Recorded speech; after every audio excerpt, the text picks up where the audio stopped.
On the day of my wedding to Simon Sterling, the woman he hated most called him for help.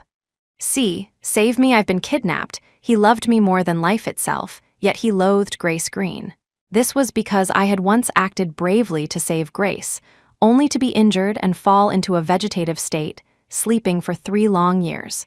Because of this, he took his anger out on her and detested her to the extreme. 3 years later, when I woke up, he held me, unable to hide his excitement. "Wendy, we can finally be together forever." He still loved me as he did before, but I noticed his gaze frequently drifting toward Grace Green. On the day of the wedding, he looked at me with guilt. "I'm sorry, I have to go save Grace. She was kidnapped because of me." I was forced to face the reality of his change of heart, but I made one last attempt to make him stay. Leaving her rescue to the police is an option. Simon Sterling, think this through. If you leave now, the wedding is canceled immediately. He didn't hesitate at all. "My heart only holds you, Wendy. I will definitely come back to marry you. This wedding will absolutely not be canceled." After saying that, he abandoned me at the wedding venue, leaving everyone in the city to laugh at me. I took off my veil and walked step by step toward his youngest uncle in the guest seats, smiling softly. Simon was right. I don't intend to cancel the wedding, but who the groom is doesn't matter. Simon saved Grace Green. It wasn't until he had stayed with her in the hospital for 7 days that he remembered me, the fiancé he had abandoned on our wedding day. By the time he wanted to find me to fulfill the engagement, I had already returned from my honeymoon. Later, he searched for me frantically on a night of torrential rain, only to see me standing before him with another man. The man was gentle and elegant, yet his eyes were freezing cold. "Simon, call her aunt?" Pain, a piercing pain shot through me as I slowly opened my eyes. 3 years ago, I was about to hold my wedding with Simon Sterling. Just as I was immersed in the joy of becoming his bride, an accident happened. That day, while preparing wedding favors, I happened to see Grace Green being abused by her boyfriend. I stepped in to help her. She was tearfully grateful to me, yet she remained entangled with that man. In the end, her boyfriend blamed everything on me. He ambushed me on my way to work, waiting for an opportunity to take revenge. The night before the wedding, I fell into a pool of blood at the alley entrance and became a vegetable. This slumber lasted for 3 years.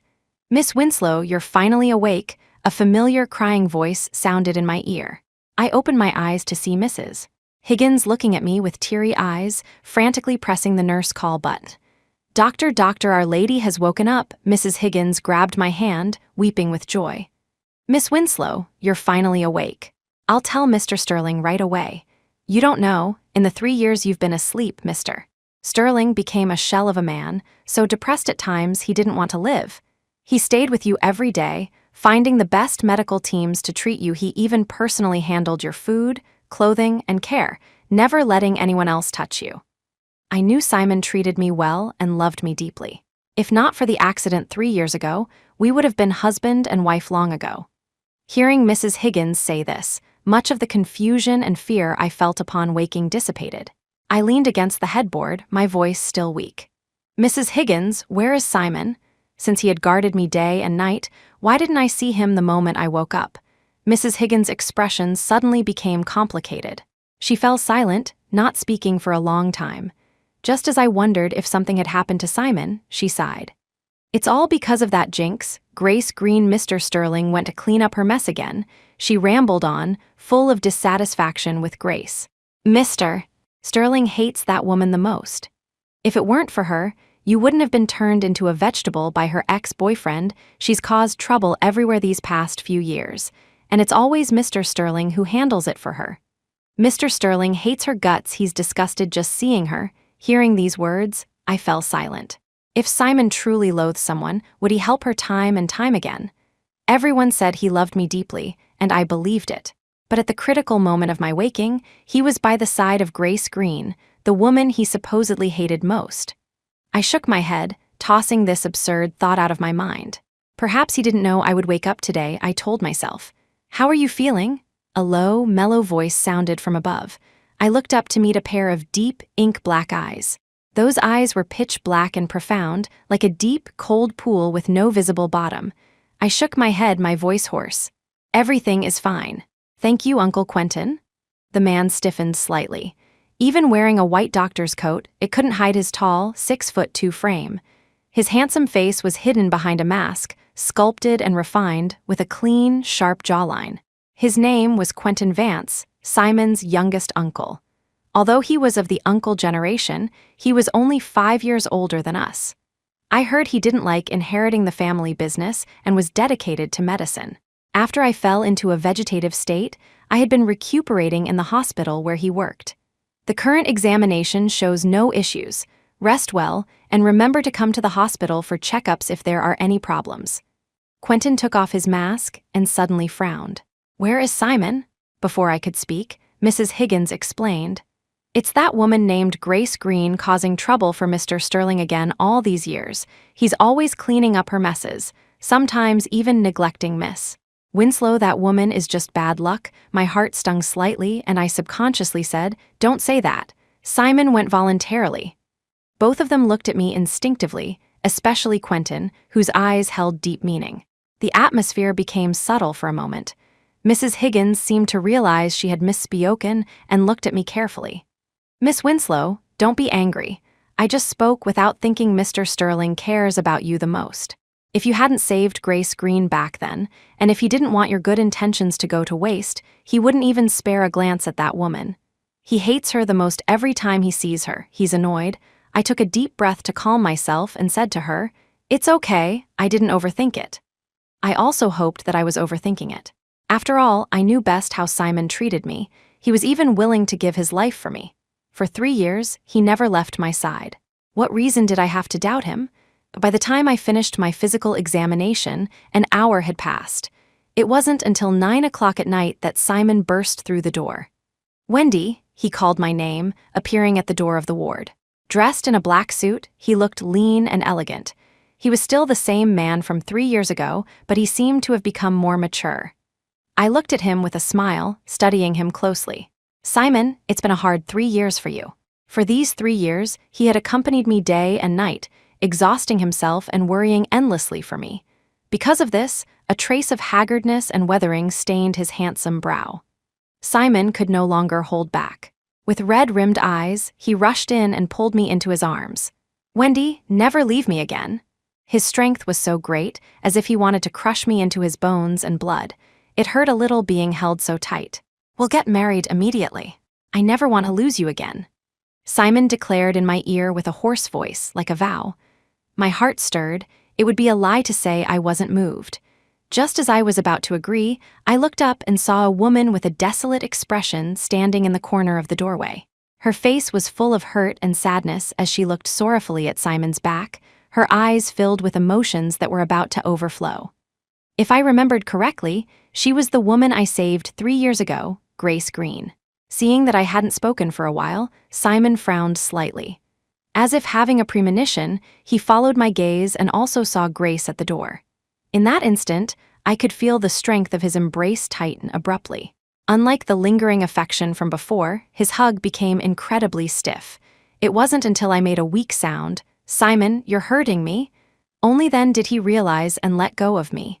"Sorry." He lowered his head, his eyes full of apology, distressingly checking my arm where bruises were forming.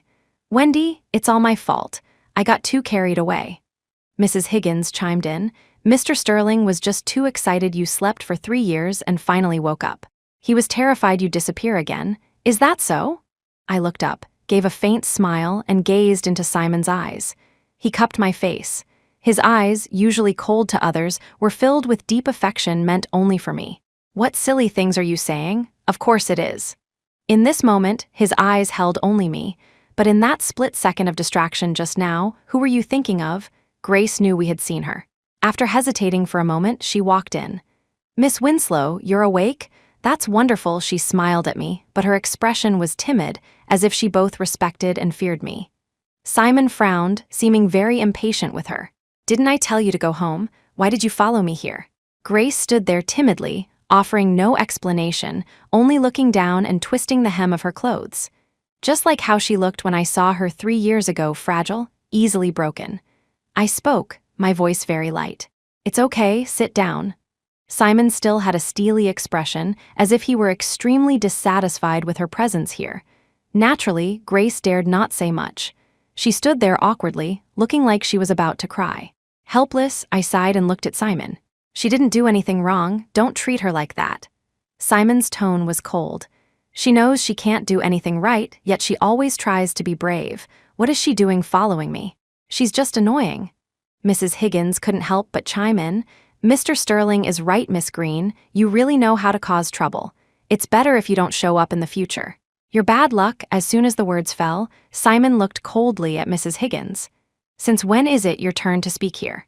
Not only Mrs. Higgins, but even I was stunned. Mrs. Higgins was my person and had taken care of me for many years. Simon had always been respectful to her and spoke kindly. I never expected him to speak harsh words to her just now. I pursed my lips, feeling a bit stifled in my chest. I didn't know if it was my illusion, but although Simon clearly showed disgust toward Grace, he seemed to only allow himself to bully her. If anyone else dared to say anything about Grace, he would jump out to defend her.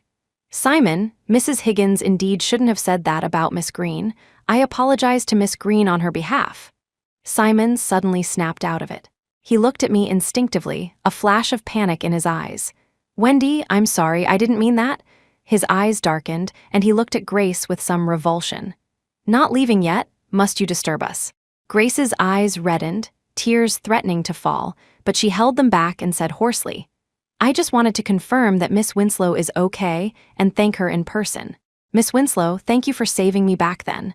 It's okay. I smiled gently. That man isn't bothering you anymore, is he? Grace wiped away a tear and smiled brightly. Thanks to Mr. Sterling, Chad hasn't come to trouble me for a long time. Simon's face darkened. If you are stupid enough to associate with him again, even if he beats you to death, I won't collect your body. Grace's expression became timid again. I won't. The stifled feeling in my chest grew heavier. I didn't know if I was overthinking, but why did I feel that despite Simon acting like he hated Grace, there was an atmosphere between them that I couldn't penetrate? After everyone else left, only Simon and I remained in the ward. Unlike the cold indifference he showed in front of others, he was always easygoing and indulgent in front of me. Wendy, now that you're awake, don't leave me again. When he gazed at me with such deep affection, the strange feeling between him and Grace from earlier slowly faded. I had to suspect, was I just overthinking it? After all, these gentle eyes looking at me right now couldn't lie, nor would they deceive. I knew what he looked like when he loved me, so I was also certain that he still loved me, just as in the beginning. Okay, I won't be so impulsive again. I suppressed the strange feeling in my heart and leaned into his embrace. Bayview Villa, the car stopped at the entrance. Simon opened the door and carried me out directly. I exclaimed, "Put me down, I can walk." But Simon insisted, 3 years ago, I wanted to carry you into our wedding home. This time, don't let my hope fall through. My heart ached, and I couldn't help but stroke the side of his face. Yes, he had waited for me for 3 whole years. Simon turned his head to kiss my fingers, his breath warm. Wendy, I want to marry you. I can't wait any longer. Holding me, he strode inside. Tomorrow, I will announce to the whole city that the wedding is back on. Shadows swayed in the night, tree silhouettes dancing. I didn't expect that the wedding home from 3 years ago hadn't changed a bit. It was exactly as it was before my accident. Whether it was the decor in the hall, the high spiral staircase, the wall-to-wall carpeting covering the entire villa, or even the paintings on the walls, nothing had moved an inch. Simon hugged me from behind, his breath warm. Your roses have bloomed. I was pleasantly surprised. Is the rose garden still there? I had planted that myself 3 years ago as the beginning of our marriage. Of course. He brushed aside my hair, his expression incredibly serious. Every day, I would come over personally to tend to them because I knew that when you woke up, you wouldn't want to see a desolate wasteland. My throat felt tight. He had to deal with company affairs and accompany me in my vegetative state every day, yet he still thought to tend to my rose garden. My earlier suspicions about him and Grace seemed so ridiculous now. Simon, I will never leave you again.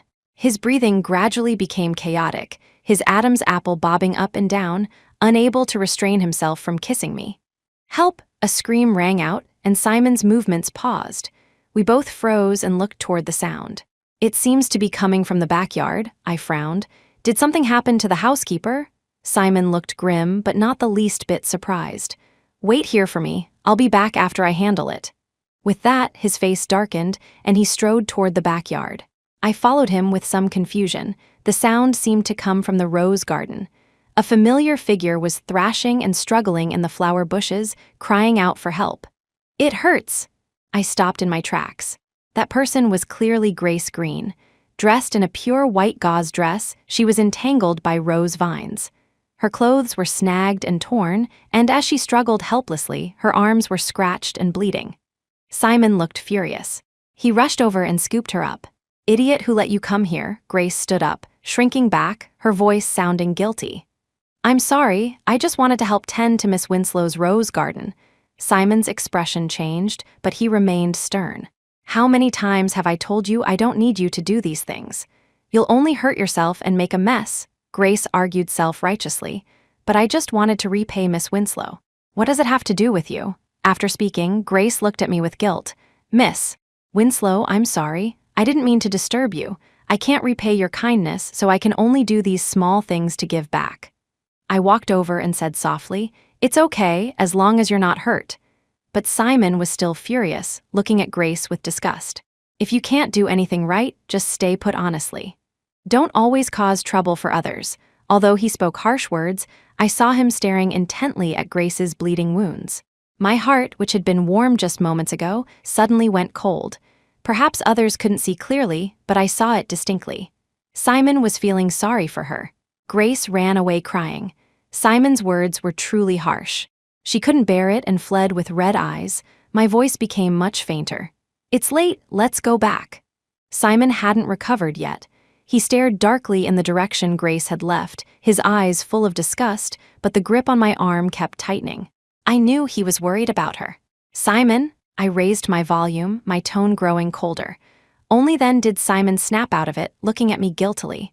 "I'm sorry, she ruined your roses. I'll make it up to you." He thought I was angry because Grace's clumsiness had damaged the rose garden. I smiled faintly, but there wasn't much warmth in it. "It's okay, Simon. Roses that have been touched by others, I just don't want them anymore. There's no need to be angry." His face froze for a second. I slowly pulled my hand away and looked at him seriously. "Simon, you know me. I've always been stubborn. If what you give me is the same as what you give others, then I'd rather not have it at all." That had always been my nature. I only liked things that belonged exclusively to me. I didn't want half-hearted affection. I wanted unique profundity. Simon's face darkened for a moment, then he hugged me tightly, his voice hoarse. "I am yours alone forever. Okay." I reached out and hugged him back. I had slept for 3 years. Many things had happened during these 3 years. For instance, Simon had cleaned up countless messes for Grace. Grace appeared grateful and wanted to contribute to what Simon was doing for me, but she messed up every time, and Simon would clean up after her with a dark face. Everyone said Simon hated Grace. Even Simon himself thought so. Such a stupid woman, I don't know what was so good about saving her back then, wasting 3 years of your life lying there. I looked at him with a smile. "If I hadn't saved her, she would have been beaten to death. Would you have been okay with that?" Simon went stiff all over and immediately hugged me tighter. "What nonsense are you talking about?" He placed a kiss on top of my head. "How can she compare to you? Wendy, tomorrow is the wedding. I can finally marry you." He seemed to be sighing with emotion, yet also with satisfaction. "Starting tomorrow, you will be Mrs. Sterling." I wanted to believe him too. The way this man loved me was exactly the same as before, unchanged. The difference was that he, who had always been cold-hearted and stern in front of outsiders, would actually show uncontrolled emotions in front of Grace. Even if it was just annoyance and impatience. But she had already become that exception. Wedding day. This wedding was 3 years late. All the details had been prepared, so the proceedings went very smoothly. Simon stood before me, looking more handsome than ever. On the stage, we stood facing each other. Below the stage were all our friends and family. This grand wedding mobilized half the manpower of the city and was even broadcast live across the entire city. But with so many people present, it was as if he could only see me. "Mr. Simon Sterling, do you take Miss Wendy Winslow to be your wife, to stay by her side regardless of poverty or wealth, sickness or health?" The corners of his eyes reddened. Just as he was about to answer, a piercing sound suddenly came from the speakers, followed by a woman's cry for help. "See, save me," it was Grace crying. Simon's expression changed instantly. "Grace, what happened to you?" "See, save me, that man is back, he says he's going to kill me." The signal was quickly cut off and replaced by an arrogant male voice. "Simon Sterling, come and pay the ransom right now, otherwise, you will never see Grace Green again." Simon panicked and instinctively moved to throw away the wedding ring. My heart ached, and I grabbed his hand. "Simon, what are you doing?" He looked at me apologetically. "I'm sorry, I have to go save Grace. She's so stupid and clumsy. If I don't go save her, she'll really lose her life." My eyes reddened, holding back the stinging sensation in my nose. "Saving her is a matter for the police. Even if you go, you won't be of much use. Even so, are you still going?" He pondered for only a split second. "She's so dumb and foolish. If I don't go, she'll definitely be terrified." I was forced to face the fact of his change of heart, my voice trembling slightly. "Simon, even if going to save her now subjects me to everyone's ridicule, makes it impossible for me to hold my head up in this city, and turns my family into a laughingstock, are you still going to abandon me to find her?" This time, he didn't even hesitate. "I'm sorry, Wendy. I will make up for everything you mentioned. The one I want to marry has always been only you. Wait for me." I slowly clenched my fists, my gaze gradually turning cold. "Simon Sterling, think this through. If you leave, the wedding is canceled immediately." His footsteps paused only for a moment. Under the watchful eyes of everyone, he turned and left without hesitation. A cold tide instantly drowned me, pulling me into a vortex of darkness, making it painful to breathe. Reporters swarmed in. Within a day, the news of Simon Sterling running away from his wedding would spread throughout the city. As the jilted bride, the protagonist abandoned in public, I was bound to become the topic of everyone's conversation. I stood rooted to the spot, watching his retreating back. Those camera flashes, originally prepared for me, now became sharp knives stabbing at me. I stood amidst everyone's gaze, with nowhere to hide. The blade symbolizing being publicly abandoned by the groom swung down directly, leaving me bloody and mangled. The groom actually ran away on the spot. What is going on? Aren't they the golden couple? Simon used to love Wendy madly. I even envied her. As expected, there's no such thing as a man who doesn't change his heart. Even if he changed his heart, he shouldn't do this. This is fleeing a wedding, leaving Wendy alone on stage. That's too much. I'm curious. Who is this holy being that could make a man who loved Wendy so much run away from his own wedding for her? Voices were chaotic, all discussing my situation. My back felt cold, as if I had fallen into an ice cellar. Their eyes looked at me with schadenfreude, pity, or frequent head shaking, looking at me with compassionate gazes as if I were such a pitiful person. I used to envy Wendy. Even after she became a vegetable, Simon never left her side. He took care of her for 3 whole years without looking at another woman. I didn't expect him to get involved with someone else. I heard that woman is the one Wendy bravely saved back then, while Wendy was a vegetable.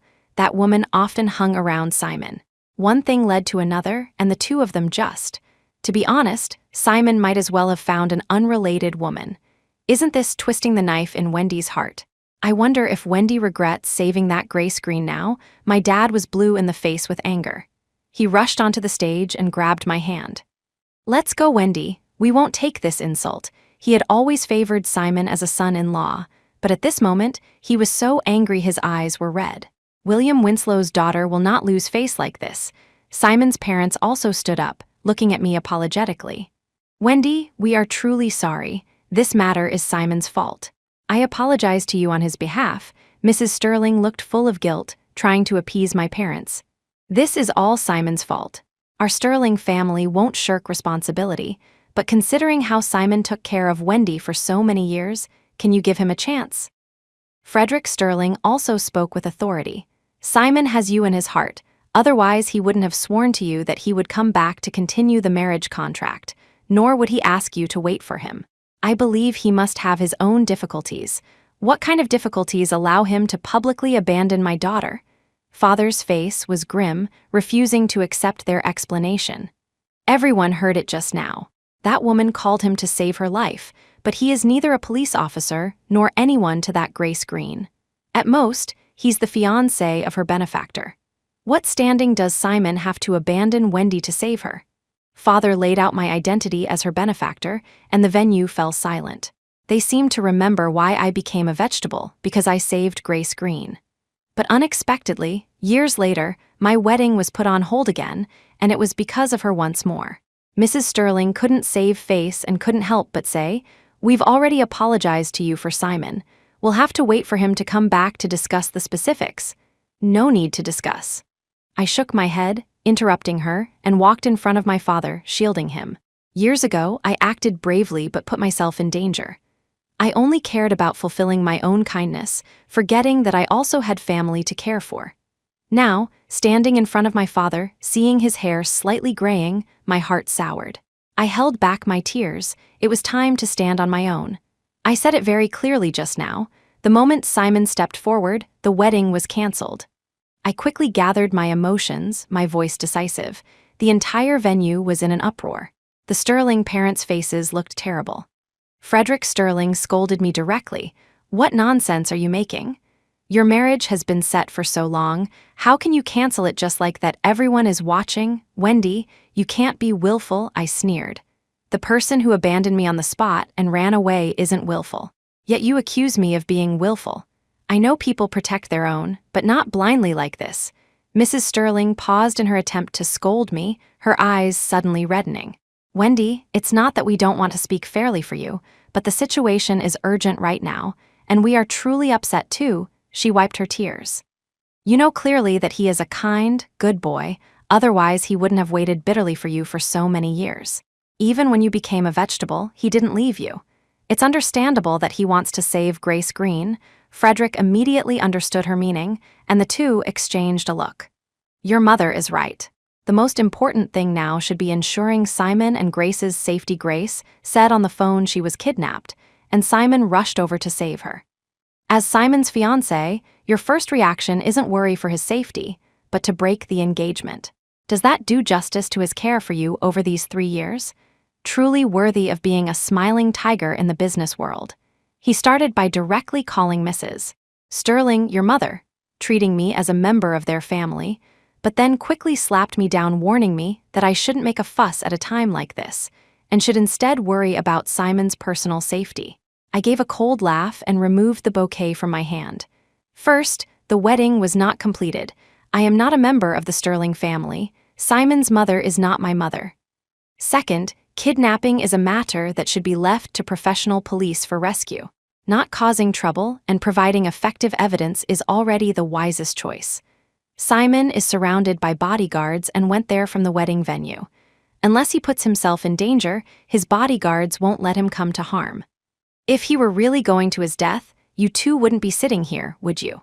After all, Simon is your only son. The Sterling parents were instantly silenced, their faces turning incredibly ugly. My gaze was indifferent. Finally, the reason Simon was so impulsive is simply that his concern for Grace has clouded his judgment. This is his own choice. He chose to risk danger for love. What else can I say? The two remained silent. I turned around, but Frederick called me in a low voice. "Wendy, think clearly. If the wedding is canceled, won't the cooperation between the Sterling and Winslow families be canceled too? For the Sterling family, it's just a loss of some money. For your declining Winslow family, it's a devastating blow." Mrs. Sterling also darkened her face.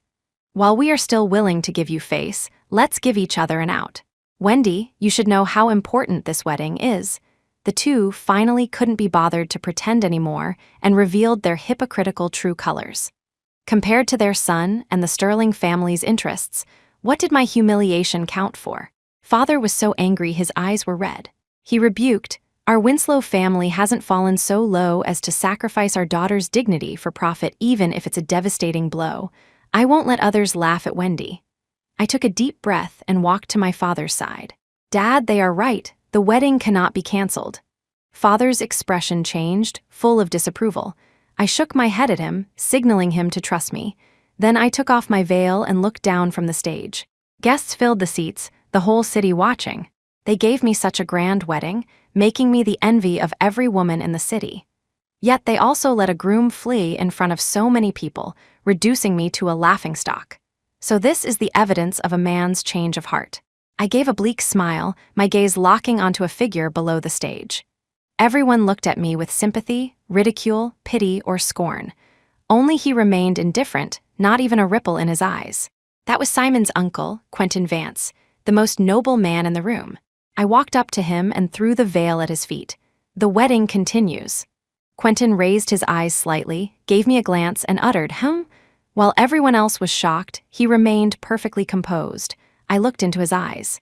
Quentin, will you marry me? Quentin just sat there, looking calm and relaxed, as if he had already guessed where things were heading. He lifted his eyelids, looking at me with a half smile. Think clearly, I am Simon's uncle. The crowd finally snapped out of it, looking at me with shocked expressions. Frederick was even more furious. Wendy, are you crazy? Mrs. Sterling was also shocked. I know you're upset about Simon running away, but you can't just choose any man to marry, I smiled faintly. Of course I'm not choosing just any man. Uncle Quentin, to me, is the best man. Frederick raged, you know he's your uncle. Shameless, my father also looked at me in astonishment. Wendy, Dad knows you're angry. If you want to cancel the wedding, Dad supports you absolutely, but… After speaking, he looked at Quentin with a complicated expression. Quentin was indeed Simon's youngest uncle, but he wasn't old less than 30, only a few years older than Simon, yet a whole generation higher in rank. The Sterling family was the most prominent noble family in the city. The patriarch had many children. Simon's father was the fifth son, but Simon was the eldest grandson. Many felt Simon was the outstanding one among the grandchildren and would definitely inherit the family business. But unexpectedly, the patriarch favored Quentin, the child of his old age, the most. The fifth son, Simon's father, had once fought a bloody path through a battle for succession to seize his share of the inheritance. But he felt it wasn't nearly enough. He needed more assets to fill his ambition. The patriarch disliked this dominance and intentionally curbed the fifth son's family. But unexpectedly, the fifth son was the first to produce a legitimate eldest grandson, Simon. And this grandson was exceptionally capable, a favored child from youth, assisting the family with various affairs before he was even of age. Even if the patriarch was unwilling to relinquish power, with the assistance of Simon and his father, he had to start leaning toward the fifth family. It was at this time that Quentin was suddenly recognized back into the Sterling family. His return represented a massive shift in the family structure.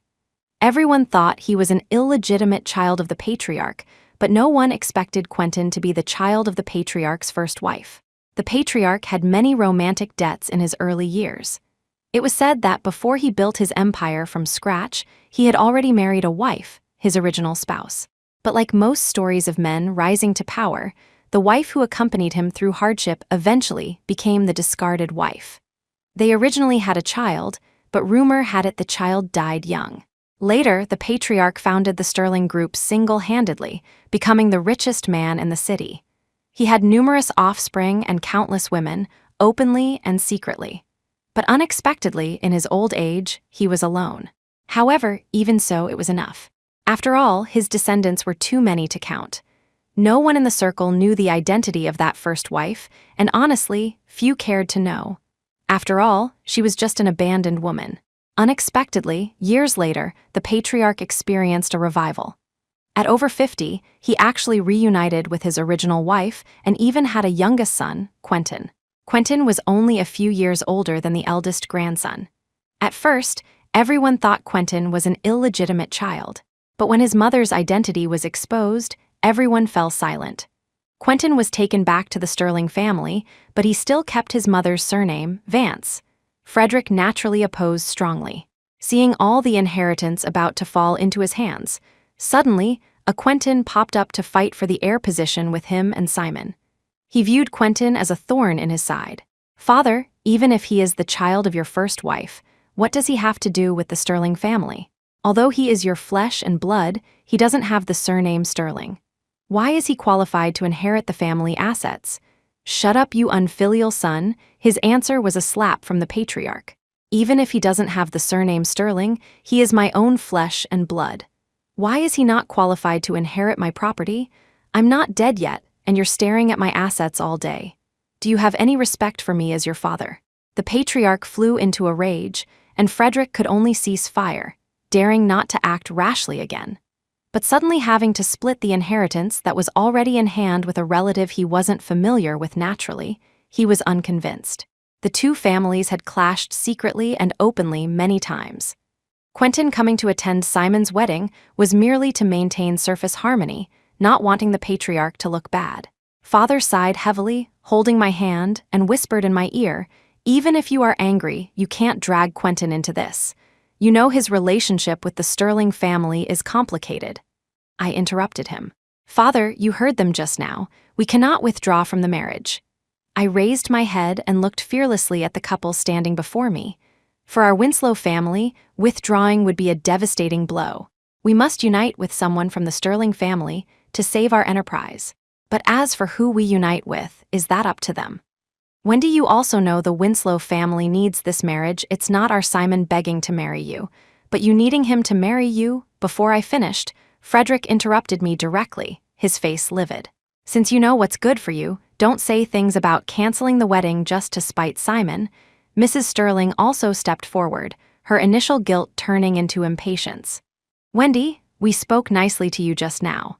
Simon put a lot of effort into taking care of you while you were a vegetable all these years. He also swore to you that he would definitely come back to marry you. Why must you hold on to this small matter of him running away?" I laughed instantly. "So that's it, Simon running away from the wedding has become my fault?" I paused. "You're right, I never intended to cancel the engagement." Their expressions softened a lot. Just as they were about to speak, I continued to look at Quentin in front of me. "Simon isn't the only man in the Sterling family available for marriage." I took another step forward, looking into Quentin's eyes.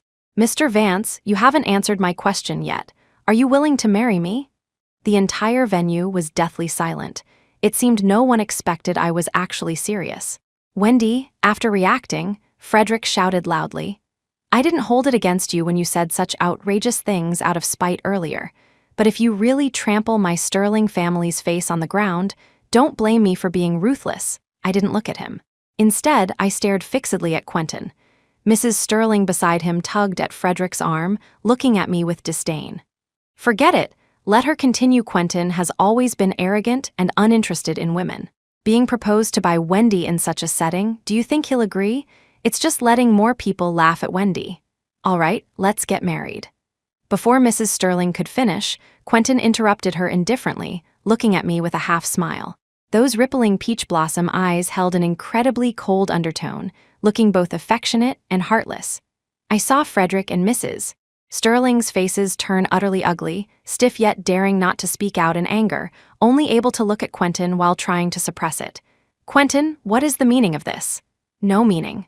Quentin looked at me indifferently, a hint of amusement in his eyes. "Didn't you say you wanted to get married? Why aren't you coming over?" I instantly breathed a sigh of relief, walked to his side, and placed my hand in his palm.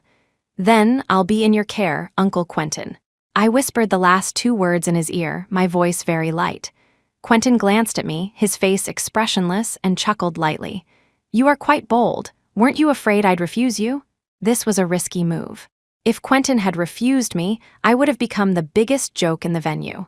I didn't speak, but only I could feel the sweat in my palms. No one knew how nervous I was, but I could only maintain a surface calm. "But you agreed, didn't you?" He seemed to see through my disguise and didn't say anything more. Holding my wrist, he looked into my eyes and said word by word, "Since there's a ready-made wedding, let's get married right now. What do you think?" The venue was deathly silent again. No one made a sound. I saw Frederick and Mrs. Sterling's faces turn almost green and inexplicably felt satisfied. I took Quentin's arm. He stood up, tall and straight in a black suit. Standing beside me, he really looked like a prepared groom. I looked into his eyes and finally relaxed, stepping onto the stage under everyone's gaze. Before going up, he lowered his head and whispered a sentence in my ear. "Actually, you knew I would agree long ago, right?" I was stunned for a moment and looked at him instinctively.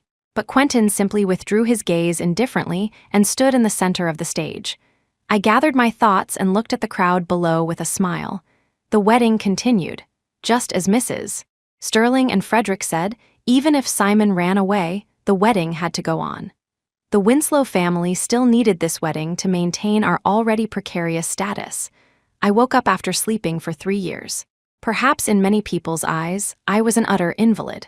Starting today, I had to let them know that even with a 3-year blank, it didn't stop me from still being Wendy Winslow. The vows originally meant for Simon, I gave them all to another man. Witnessed by everyone, we exchanged rings. Miss Wendy Winslow, are you willing to marry Quentin Vance as your husband, to stay by his side regardless of poverty or wealth, health or sickness, to grow old together? I do, I answered without hesitation. The officiant wiped his sweat, as if he had never seen such a scene. It was one thing for the groom to flee on the spot, but for the bride to switch grooms right, there was another. Mr. Quentin Vance, are you willing to take the lady before you as your wife, to stay by her side regardless of birth, old age, sickness or death, poverty or wealth, health or sickness, to grow old together? Quentin looked into my eyes, as if wanting to look deep into my soul. He pinched my fingers, first sliding the ring onto my ring finger, then used that low, mellow voice to say, I do. The Sterling parents couldn't watch any longer. They stood up directly and left with cold faces. Almost everyone stayed until the end of this absurd wedding. Even if they were extremely dissatisfied, they could only consider the patriarch's face. After all, Quentin was now the hottest candidate for heir to the Sterling family. From initial shock to joyful acceptance, the look in my father's eyes even held a bit of appreciation. Wendy, you were too risky. After the wedding, my father found me. The Winslow family saved face, but have you thought about it? If Quentin had refused you then, your situation would have only become more difficult. Dad, don't worry. I knew what I was doing. What he didn't know was that, although I was nervous, I wasn't betting entirely blindly. If I didn't have even a shred of certainty, I wouldn't have been so impulsive. Knock, knock, knock, the door was knocked. Father and I looked over. Quentin stood there, leaning against the doorway, a half-smile hanging from the corner of his eye. Am I interrupting? Father coughed lightly and immediately said, I'll be going then. He very sensibly left space for the two of us. When passing Quentin, he nodded as a greeting. Unexpectedly, Quentin naturally called out, Take care, Dad. This earth-shattering address almost made both my father and me stumble. I stared at him with wide eyes in surprise, only to see Quentin sending my father off with a calm face. Before leaving, Father looked at me again, seemingly wanting to say something, but after a final glance at Quentin, he said nothing and strode away. I walked behind Quentin, thought for a moment, and whispered, Thank you for the wedding just now. He didn't turn back. With his back to me, hands lazily in his pockets, Didn't you say you knew what you were doing? Why say thank you? His voice was indifferent, seemingly wanting to draw a line with me. I pursed my lips. It seemed he had heard my conversation with my father just now. Quentin turned around to look at me. However, you are indeed bold. Did you really not think about the consequences at all? I looked into his eyes and clenched my fist slightly. Thinking of our current identities, I let out a breath. I heard your conversation with the patriarch that day. We were already husband and wife. Regardless of the process, we were now grasshoppers tied to the same rope. I thought I indeed had an obligation to be honest with him. Sure enough, he frowned slightly. What did you hear? The patriarch originally intended for you to marry me. He raised an eyebrow, expressing interest, letting me continue. The outside world thinks the patriarch would let his heir marry into those prominent families to consolidate the Sterling family's power. That's why everyone frowned upon Simon being with me. His family even hoped I would never wake up so they could choose a daughter-in-law approved by the patriarch. But Simon insisted on marrying me, cutting off their thoughts, thinking he would be at a disadvantage in the succession battle from then on. His gaze slowly became serious as I continued, but actually, the patriarch never intended for his heir to marry into so-called prominent families. That would only diminish the Sterling family's power and voice. He originally hoped you could unite with the Winslow family and marry me. It would save the Sterling family a lot of trouble. Even without much assistance, a wealthy family like the Sterlings doesn't actually need help. It's just those power-hungry children wanting to unite with outside forces to carve up the patriarch's territory. But the patriarch doesn't want to be carved up, so I was the best choice. I was also surprised when I heard them talking that day. I didn't expect so many twists and turns. Actually, The person who married me was the one most likely to sit in the heir's seat. Although the Winslow family was also a prestigious family, we had declined for many years. If not for the engagement with the Sterling family, we would have been kicked out of the circle long ago. It could be said that we posed absolutely no threat to the Sterling family's control. But on the other hand, our Winslow family was still a prominent household. Although fallen, the foundation was still there, and the parents were very attentive to their children's education. It was much better than finding an outsider. So viewing it comprehensively, I was the best choice. It was precisely because I knew this that I had the courage to walk toward Quentin when Simon fled the wedding publicly. But I was also a bit uneasy inside because I wasn't sure how great his desire for power was. After all, replacing the nephew at his wedding and marrying his bride this matter was simply too shocking to the world. But close call, I won the bet. Sure enough, Quentin squinted at me, his eyes full of amused scrutiny. It seems I underestimated you. He wrapped his arm around my waist, pressed me directly into his arms, and lifted my chin. You are my wife from now on, Wendy. This sudden intimacy made me subconsciously step back. But Quentin wouldn't let me hide, trapping me directly between a wall and his embrace. Behind was the hard wall, in front was his embrace like a fortress of iron and copper. I was confined in this airtight aura, covered all over with his scent. Quentin, I struggled uncomfortably. Let go of me. Just then, my phone rang. Quentin took out my phone right in front of me. The name Simon danced on the screen. My breath hitched, and inexplicably, I felt the illusion of guilt, like being caught cheating. Seeing Simon's name, the heat in my body was extinguished, as if someone had poured a basin of cold water over my head. I would never forget the scene of him leaving me at the wedding venue for Grace. But I also wouldn't forget the kindness of him caring for me carefully by my hospital bed for 3 years. He just didn't love me anymore. Or perhaps he just fell in love with someone else. I couldn't blame him, but I also couldn't forgive him. My hesitation was fully captured by Quentin's eyes. Holding my hand, he passed the phone to my face. Answer it. His tone was hard, it was an order. I frowned. I don't want to hear his voice right now. Quentin lifted my chin. Don't want to or don't dare to? I pursed my lips and didn't answer. Quentin smiled mockingly, tapped his finger, and answered the call directly. My eyes widened instantly. Before I could react, Simon's voice came through. Wendy, are you there? My chest heaved violently, overwhelmed by intense emotions. I wasn't ready to face him yet, but Quentin forced me to. Looking up, I crashed into his deep eyes. I took a deep breath, forcing myself to calm down. Simon, how is the situation on your end? He paused, seemingly hearing the coldness in my tone. Wendy, I'm sorry. I will make it up to you properly and compensate you with another grand wedding. I shook my head. No need. It really wasn't necessary. The wedding continued, I just married someone else. Don't be angry with me. I know what I did was wrong, but Grace's situation was urgent. I just didn't want to watch her die. His tone was full of guilt. Wendy, I want to marry you. Wait for me to come back, okay? Before his voice fell, a painful moan from Grace suddenly came from the other end. Simon's voice immediately became anxious. Wendy, wait for me to handle Grace's matters. I'll come find you immediately. With that, he hung up the phone directly. My eyes dimmed along with it. Having loved for so many years, it was impossible to say I wasn't sad at all. Simon and I were childhood sweethearts. From the very beginning, he was my destined fiancé. From a very, very young age, he would announce to everyone that I was to be his wife. Even during the 3 years I was a vegetable, he didn't give up on me. He just had a change of heart. Very sad. Quentin lifted my chin, forcing me to look into his eyes. I don't need a wife who feels sad for another man. I shook my head, looking at him. Give me a little time. I'll only give you 3 months, he said. Marrying you indeed had considerations of interest, but I don't intend to divorce.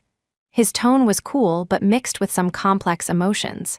3 months to sort out your feelings, then be with me wholeheartedly. Almost overnight, the entire city knew about my marriage to Quentin except for Simon. After fleeing the wedding that day, he hadn't appeared in public. I heard he had saved Grace and successfully dealt with the kidnapper. The one who kidnapped her was the man who abused her 3 years ago, her boyfriend at the time. After they broke up, he was sent to prison. Now that his 3-year term was up, he came out to harass Grace again. Grace couldn't bear the harassment and asked Simon for help. Simon helped her resolve it a few times.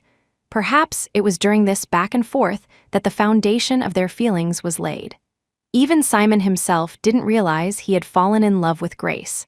He just wasn't willing to give up his commitment to me. He said that after he handled things, he would come back to marry me immediately. But in reality, he stayed by Grace's side for 7 whole days, accompanying her in the hospital to recover from her injuries and adjust her mood. He wasn't even willing to think about the consequences of me being left at the wedding, nor was he willing to spare a moment to check on me, not even once. When he was by Grace's side, he had completely forgotten me. A week was enough for me to adjust my mindset. I moved into Quentin's home. Almost the entire Sterling family lived in the same estate, the grounds shockingly large. I originally thought he also lived with the Sterlings, but unexpectedly, Quentin had already set up his own household. I had worried that if I lived in the Sterling house, sooner or later I would run into Simon, which would be awkward. Now that was good. No need to worry about such things.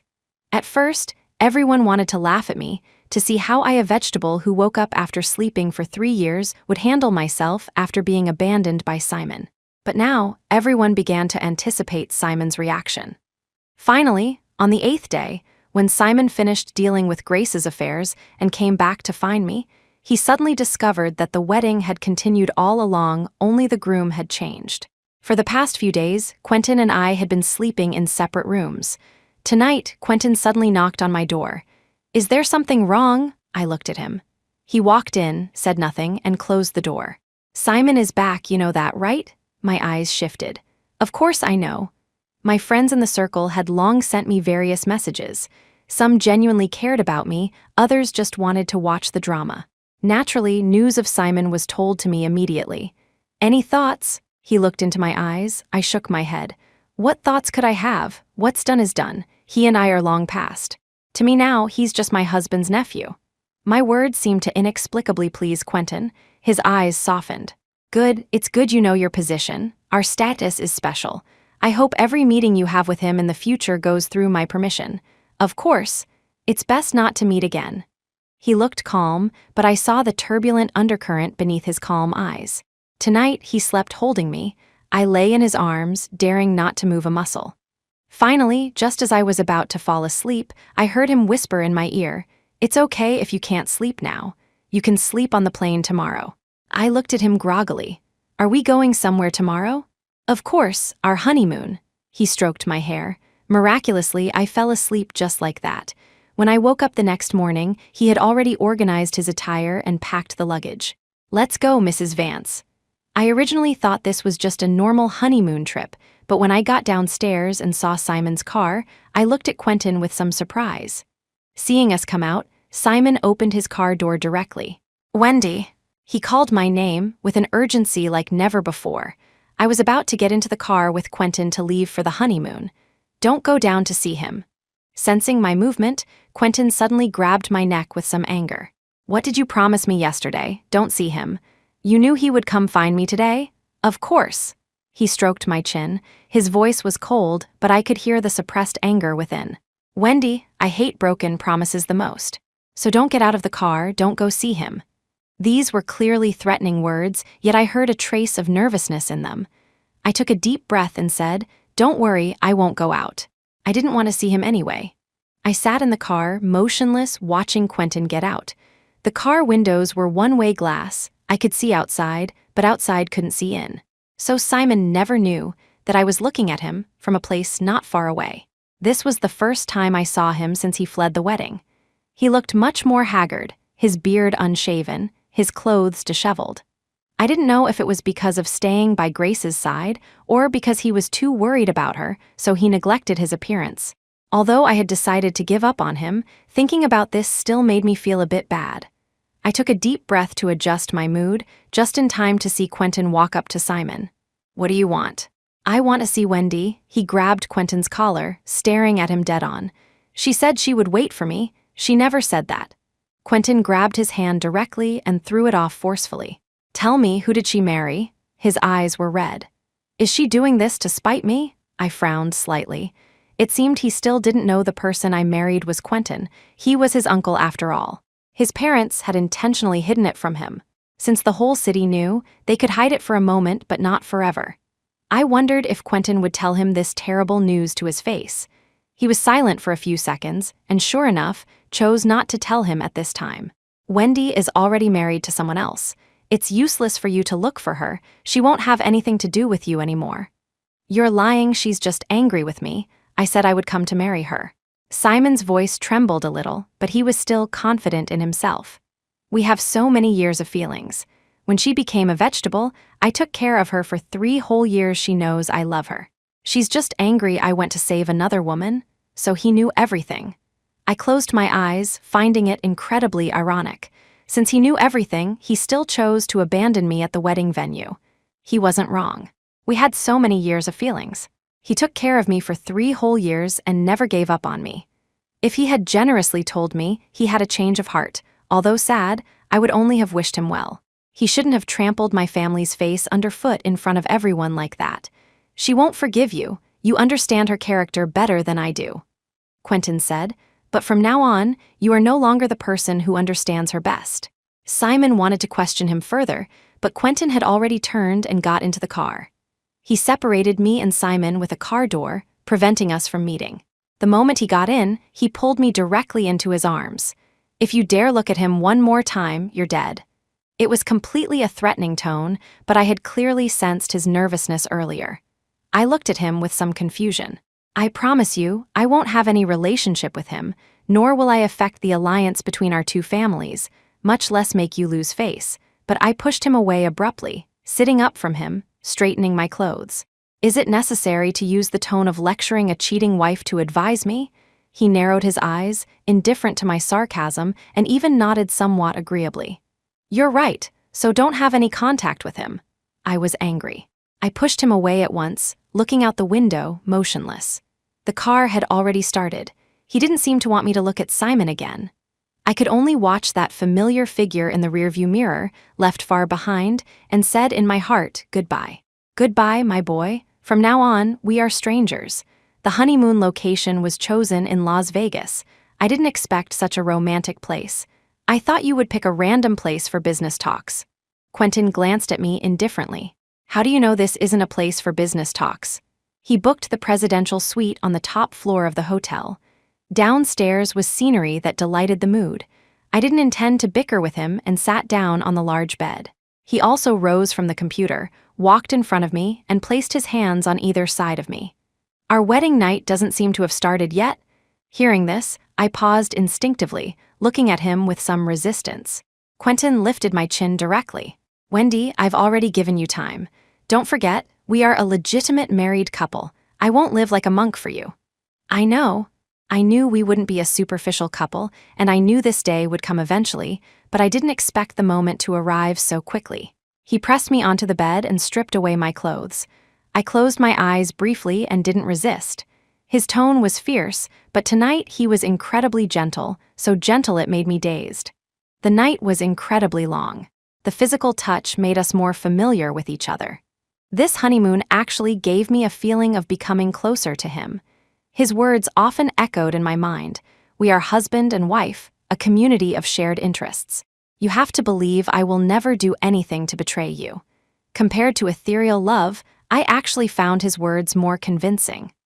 On the day we returned to the country, we got off the plane and arrived at the airport, only to see a familiar figure. It was Simon. I took one look at him, and my expression changed immediately.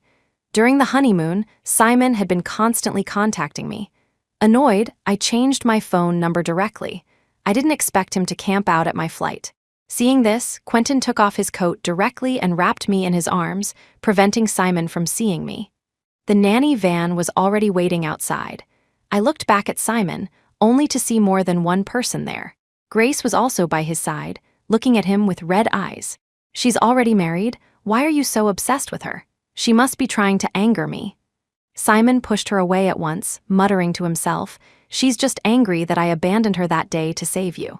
As long as I explain clearly to her that the person I love is only her, she will come back to me. Grace, having been kidnapped, looked to be in decent spirits. Probably because Simon had taken good care of her these past few days. I withdrew my gaze. Strangely, my heart no longer felt that heart-wrenching pain from before. Soon, we returned to the new house. It wasn't until I got out of the car that I suddenly realized I was holding hands with Quentin. This honeymoon, our relationship had developed rapidly.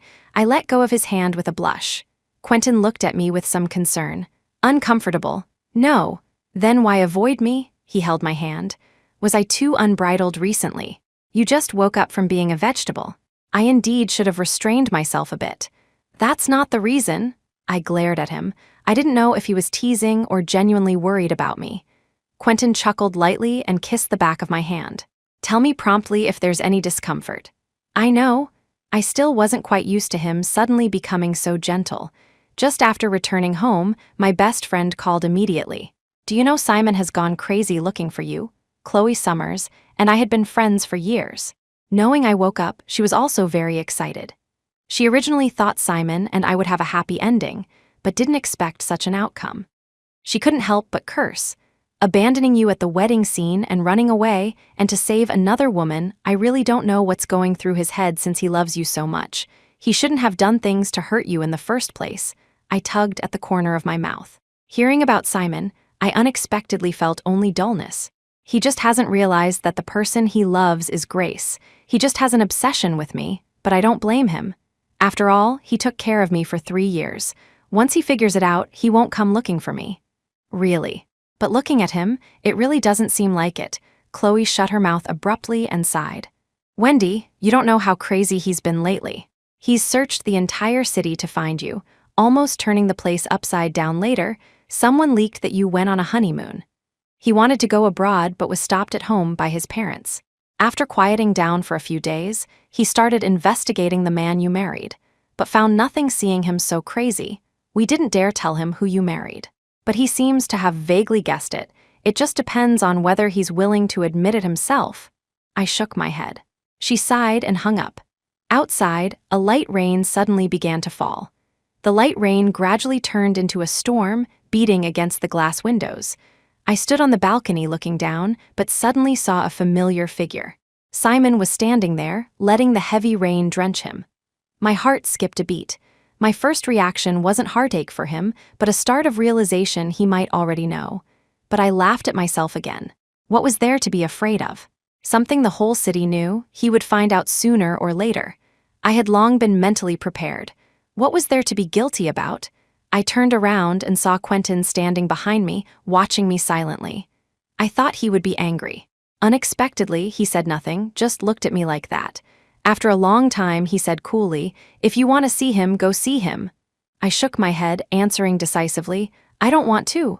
Passing by him, Quentin grabbed my arm. "Go make a clean break." So that was his thought. I unexpectedly felt a sense of enlightenment. I looked at him deeply.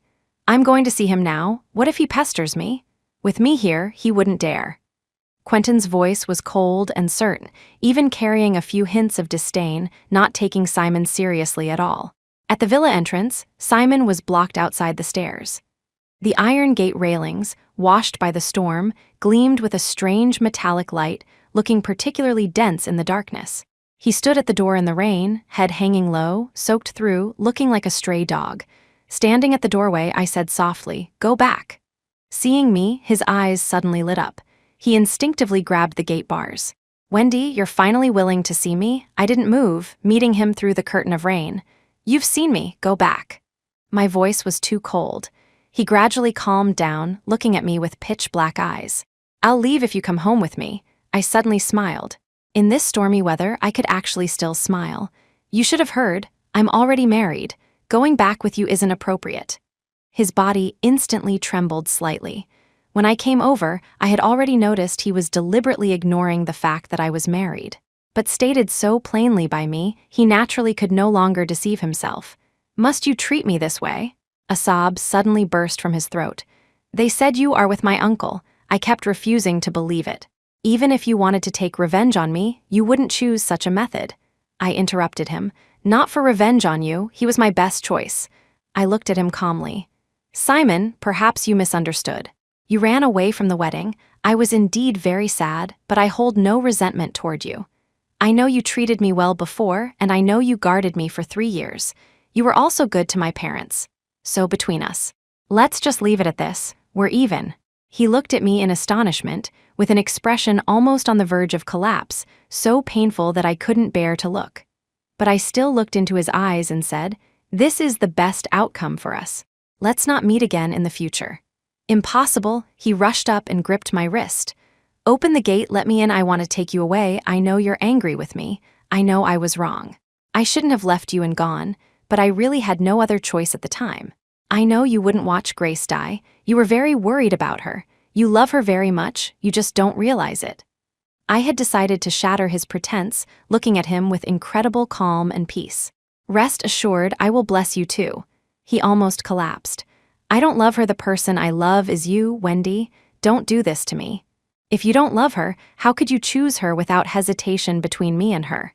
You should also know that it wasn't a life or death moment. Even with police, bodyguards, and many professional rescuers, it didn't require you at all. Yet you still chose to go. That's because in your heart, she is the most loved person. Nothing in this world compares to her safety, so you went. Even my face and dignity couldn't compare to her. Is this not love?" His face turned pale inch by inch as I spoke. In that moment, my heart ached too. Someone who loved me so much before had now shifted his love to another. It was impossible not to feel sad inside, but short-term pain is better than long-term pain. For me, immersing myself in sadness was the unforgivable thing. I had lost 3 years. In those 3 years, I made too many people who cared about me and loved me wait. This time, I couldn't let my own emotional problems drag them down. Clearly, Simon was no longer the person who loved me, or at least not the only person who would love me. He had fallen in love with someone else. I don't like her, he looked at me in panic. "Wendy, I have never liked her. I have always loved only you, really. Do you believe that yourself when you say it now?" Saying this, I looked behind him. Grace had appeared there at some point, looking at him with a hurt expression. "Simon, do you really not love me?" Her voice was hoarse, her face covered in rain. Simon saw her and was clearly stunned for a moment. Just that moment of stunned silence was enough to answer my question. I let go of his hand and said to him, "Go to her. The rain is too heavy. She was just rescued. Her body won't be able to take it." I wasn't generous enough to bless the two of them, but Simon had shown me great kindness after all. While I lay there for 3 years, he was the one constantly taking care of me. I didn't deny he loved me. Perhaps up to now, the person he loved most was me, but undeniably, he had indeed fallen in love with Grace too. I had always been a perfectionist when it came to love. I couldn't tolerate such things. This half-hearted affection wasn't what I wanted. Simon finally reacted, pushing Grace away violently and hugging me from behind. "I'm sorry, Wendy. I just pitied her. I'm really sorry. I will never leave you alone again. My heart only has you. You are the most important person to me. Don't leave." His voice choked with sobs. "If I knew going to save her would mean losing you, I absolutely wouldn't have left you." His words made Grace freeze completely. She questioned him with heart-wrenching screams. "I don't believe it, Simon Sterling. Look me in the eyes. Do you have absolutely no feelings for me? I know I shouldn't be with you, nor should I fall in love with you. But feelings aren't something we can control. Wendy just appeared in your life first. If not for her, we would be in love." "Shut up," Simon interrupted her furiously. "The only person I love is Wendy, and it will always only be her. It's forever impossible between me and you." "Stop deceiving yourself," Grace cried out. "You clearly love me. If you didn't love me, why would you abandon her at the wedding to come find me?" This was also what I had been asking him. Clearly, Simon couldn't figure out the answer himself, so he chose silence, only staring stubbornly at me. "Wendy, believe me." Just as his hand was about to touch me, a powerful force pulled me directly out of his embrace. I looked back and saw a handsome profile that was both familiar and strange to me. "Quentin," looking at the man who suddenly appeared, I was a bit surprised. "Didn't you say you'd let me handle it myself?" Quentin didn't answer me. He simply held me aggressively in his arms, looking coldly at Simon in front of me. "Show some respect, she is your aunt." The word aunt provoked Simon immensely. He seemed completely unable to bear it, rushing up as if to fight Quentin. "What kind of relative are you? You knew I loved her. Why did you do this to me?" Quentin looked as if he heard something funny. "If you really loved her, how could you give me such an opportunity?" Simon seemed instantly frozen, all tears congealing in the rain. I didn't know if he shed tears, but looking at his crimson eyes, I still turned my head to the other side. Quentin held the umbrella over my head and glanced at him. "If you want to fight me, you're welcome anytime, but she is now my wife. Please don't disturb her casually in the future." With that, he took me straight back home. The door closed, and overwhelming kisses surged, wrapping me up tightly and airtight. "Quentin!" Before I could call his name, I was kissed breathless by him again. That night, I couldn't escape and was thoroughly taught a lesson by him. I only remember him warning me fiercely in my ear, "You are not allowed to see him again." He confused me so much I didn't know where I was, only able to nod vaguely. After that night, Simon and Grace faded out of my life. I heard Simon fell seriously ill. That rainstorm consumed a massive amount of his energy.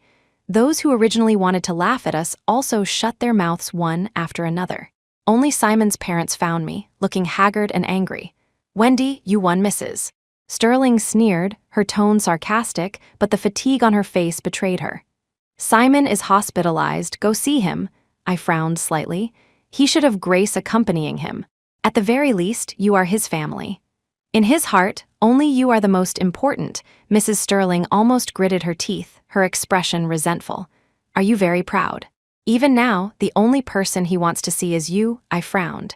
"But I don't want to see him." I said to her, "With the status between him and me, it's no longer appropriate to meet." They understood what I meant. I was now his aunt. We indeed shouldn't meet again. Mrs. Sterling's eyes turned red instantly. "You refuse to forgive him that much? What heinous crime did he commit for you to treat him like this?" I gave a bitter smile.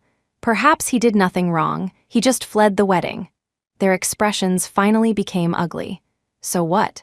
That doesn't prove anything. He took care of you for 3 years. When you became a vegetable, he never despised you, nor was he with other women. Doesn't that prove his kindness to you? So I don't blame him for running away from the wedding." I said, "I don't blame him, but that's all. The feelings between us can't return to the beginning." My voice was very faint. "Please go back. It's impossible between him and me." Mrs. Sterling looked at me in disbelief, unable to communicate rationally anymore. Only then did Frederick step forward, his eyes cold. "Are you going to watch him die helpless? That's a bit serious." I said to him, "It's just a breakup. Do you want to pin his life on me?" Mrs. Sterling finally couldn't bear it anymore, crying to me, "Just go look at him once, I beg you, Wendy, don't be too excessive as a person." I sighed, feeling helpless. "Do you really want me to keep getting mixed up with him?" Neither of them spoke again, they fell silent. "You go see him." Mrs. Sterling made up her mind, interrupting me. "I only have this one child. Nothing is more important than his life safety." I nodded, agreeing to her request. My end with Simon was too sudden. Perhaps it was time to say goodbye to him properly. What none of us expected was that Quentin wanted to go with us. When Simon's parents saw Quentin in the hospital room, their faces turned green instantly. "Wendy, we asked you to come. Why did you bring him?" Quentin put his arm around my waist directly, looking at the two calmly. "She is my wife. Wherever she goes now, I have the right to ask." While Quentin dealt with them, I pushed open the ward door and walked in. Simon lay on the hospital bed, looking extremely weak. They didn't lie to me, he was indeed sick. Seeing me come, he coughed a few times and struggled to sit up. "Wendy, you came?" He gave a bitter laugh. "I thought you would never come to see me again." I nodded. "We should try not to meet in the future. This is the last time." "Why?" His eyes suddenly turned red. "Have you still not forgiven me?" I shook my head. "I never blamed you." But the moment the words fell, he seemed to hear something desperate and closed his eyes. "Don't say it, you definitely hate me." Because only hate implies caring. Not hating meant I had already let go. I was speechless, not knowing how to comfort him. After a long time, I whispered, "If you think I hate you, then let it be that I hate you. Why don't you hate me anymore?" He suddenly rushed up to hug me, his voice choked. "I did something to wrong you." "You should hate me," I smiled bitterly. "So you also know that publicly fleeing the wedding wronged me?" His body went stiff instantly, and he suddenly apologized to me in panic. I'm sorry. I don't know what happened. I don't know what I was thinking at the time. I beg you to forgive me, okay?" I said I've already forgiven you, did you forget? I smiled at him. I never blamed you in the first place. But the more I said this, the more desperate his expression became. "Then I don't want you to forgive me. Hate me, Wendy, I beg you, hate me." Why do you want me to hate you? I sighed. Our past was beautiful. I don't want to hate you, nor do I want to blame you. I bless you and Grace. He suddenly looked into my eyes like he found a lifeline. I have no contact with her anymore after that day. I drove her away. From now on, I will never pay attention to her affairs. I'm sorry, Wendy, really sorry. I shouldn't have treated you that way. I love you. You should know, how can she compare to you? I sighed. Don't lie to me anymore. You fell in love with her. I know I won't blame you. When we were together, you were very good to me and didn't fail me. When my life was uncertain, you were the one taking care of me constantly. So I bless you too. While saying this, I instinctively looked toward the bathroom because I knew Grace was right there. I knew Simon very well. He might feel he loved me very much, and I believed his love, but this love had already been split in half and given to another person. So I didn't want such love. I knew there was an outsider present, but I still said these words because I knew this was the last time. But Grace clearly didn't think so. The next second, she couldn't bear it and walked out of the bathroom. Wendy, you're too much. You don't deserve his love at all. Seeing her, Simon was also astonished. Why are you here? He immediately frowned, looking very impatient. Didn't I tell you to get out? After speaking, he looked at me carefully, as if afraid I would be angry. Wendy, I'm sorry, I didn't know she would be here. It doesn't matter. I shook my head and said to him, we have no relationship anymore. Even if you are with her, I won't say anything. I even smiled calmly. Of course, if you are with another woman, I will bless you more sincerely. After all, I glanced at Grace indifferently. I became a vegetable to save her. Grace stopped speaking immediately. After a moment, she said indignantly, that's what I owe you, but Simon doesn't owe you. Why do you treat him like this? He loves you so much, really. Didn't you just claim loudly that he had fallen in love with you but didn't realize it? Her expression changed instantly, speechless. No matter what, the only person I have loved from beginning to end is only you. Simon looked at me sorrowfully, his eyes red. I admit I had some pity for her, but compared to my love for you, it's not worth mentioning. You should understand me, I sighed. Simon, I'm sorry. I have never been able to accept love with any impurities. You should understand me. Simon finally couldn't hold back his red eyes. If I say I beg you to stay by my side. Grace also reddened her eyes. Just stay by his side, I beg you too. What kind of thing are you? What qualification do you have to beg her? The ward door was kicked open. Quentin walked straight in, sneered, and looked at Grace. The person least qualified to speak here is you. Grace jumped in fright seeing him. A moment later she recovered. It's you. You are Simon's uncle, the man who stole his beloved woman. I didn't steal her. He handed her over himself. Quentin's expression was faint. It was also because he believed the words of a stupid woman like you that he lost the person he loved. This is the fruit he planted himself. That's because Simon doesn't love me. If he loved me, I would do better than Wendy, Grace yelled. Wendy doesn't love him at all. She married you so quickly. From beginning to end, she didn't deserve Simon's love. Is that so? Fleeing the wedding publicly, letting everyone laugh at her, you think that is love? Quentin sneered. I don't deny he loved her very much before and is truly regretful now. But for Wendy, once a relationship has impurities and cracks, it can never be repaired. And you are that stain. Quentin looked at her almost cruelly. You are the person least qualified to say these words. No matter what, Wendy saved your life.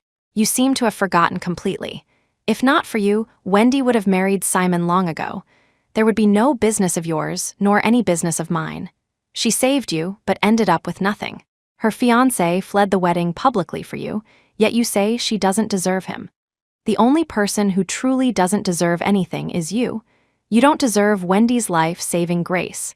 Grace's face turned pale at his words, her hand constantly pressing something behind her back.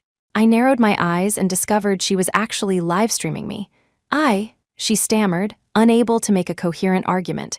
Quentin gave a cold laugh. I'm right, aren't I? If Simon were with anyone else, it wouldn't break Wendy's heart so much.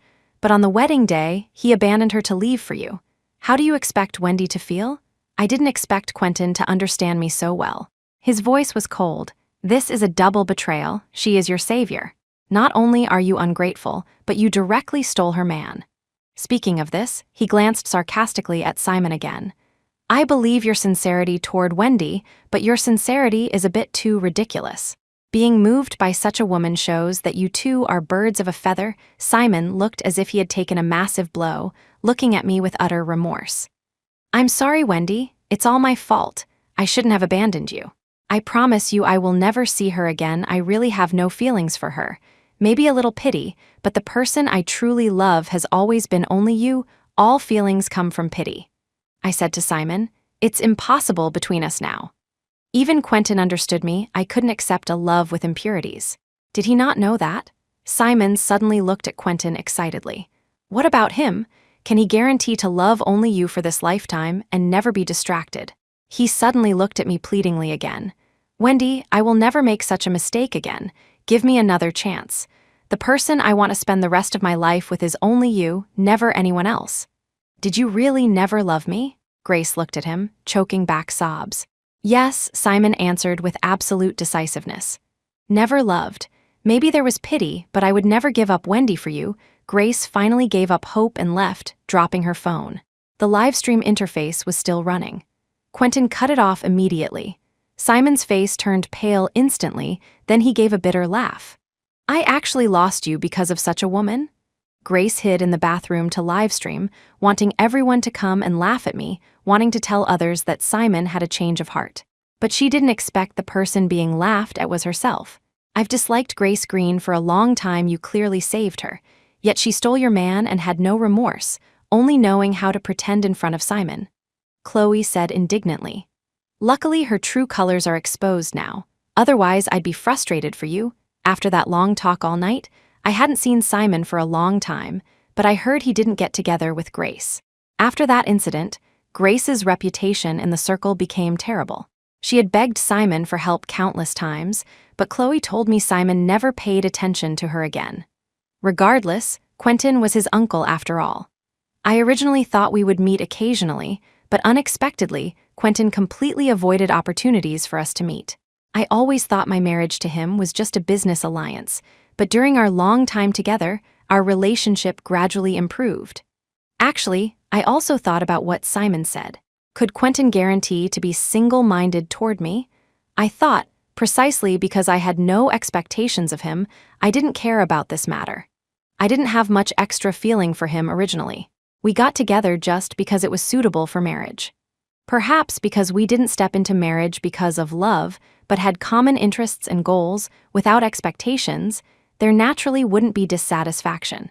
Only I didn't expect that he would give back a sense of security far exceeding expectations. Almost everyone laughed at him for being a 24-hour perfect husband.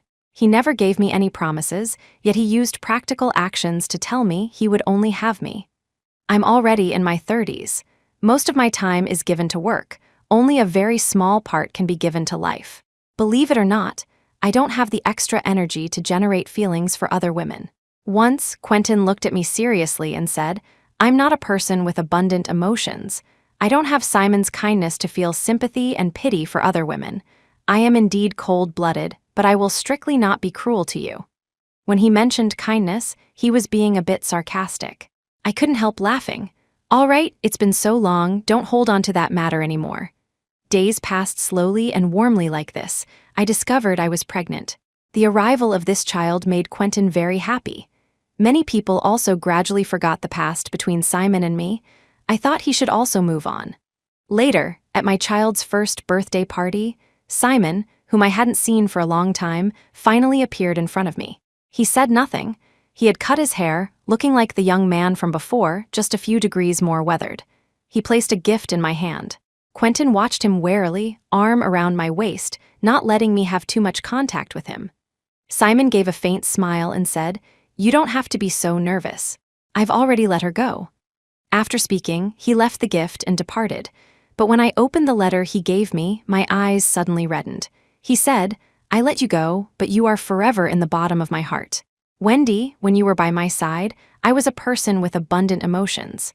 I could love and hate and sympathize with others, but I didn't expect this abundance would make us drift apart. Only after letting you leave my side did I completely become a hollow man, unable to muster love or hate. But when I realized this, it was already very late. I had thoroughly lost you. If I could do it all over again, He didn't continue writing the rest, and I didn't want to finish reading it. Yes, just as he said, it was already too late. I have my life, and he has his future. I will walk my path, without compromise and without regret.